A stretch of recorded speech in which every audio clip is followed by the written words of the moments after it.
Today, according to UNICEF, at least 2.6 billion people lack adequate sanitation, while 1.1 billion people live without clean drinking water, period.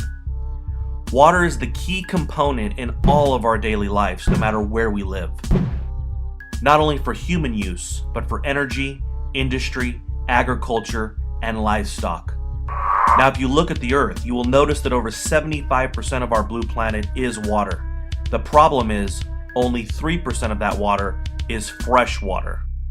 Over 260 river basins are shared by 2 or more countries, and most of these rivers are without defined legal or institutional arrangements. Consider the Aral Sea, for example, located in Central Asia. The name Aral Sea is actually translated into Sea of Islands, referring to over 1,534 islands that once existed. Today, the Aral Sea is down to 10% of its original size. The same thing is happening in other areas that were once flourishing are now turning into desert.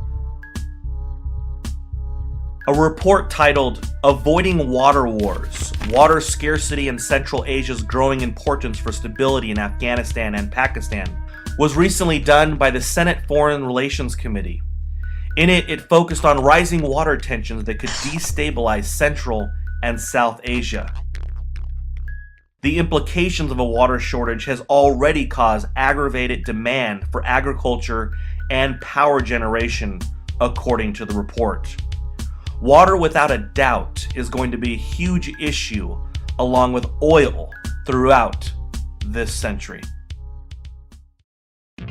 In the US, the world's largest body of fresh water, the Ogallala Aquifer, an underground lake that extends from the Colorado Rockies to South Dakota, going all the way down to the Texas Panhandle, with a range of 50 to 300 feet of depth. This water resource is what has made America's plains the breadbasket of the world. Unfortunately, like an oil well, this won't last forever. The Ogallala used to have an average depth of 240 feet. Today, its average depth is just 80 feet. Recently, a story done in Texas about a town named Happy, who has simply run out of water for its farms. What once was a booming town that relied on the Ogallala Aquifer has now seen its depths of underground water fall between 0 to 50 feet. Many wells are completely dry, and farmers have been forced to hand over their land to the government's Conservation Reserve Program in exchange for grants. The U.S. Department of Agriculture recently stated, "The supply is going to run out and the plains will become uneconomical to farm." 60 years is what the U.S. Department of Agriculture gives it. This is a scary thought when you think about the way we have built cities, towns, and homes around something that is simply unsustainable. Consider the Colorado River as well.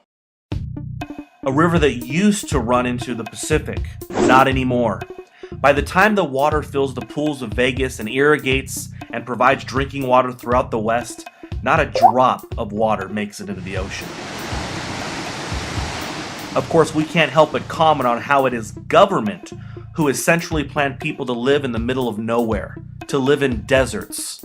If a free market would have reigned, we would see a much more practical living condition with very little middle-of-the-desert living, not only relying on cheap oil, but the relocation of precious water.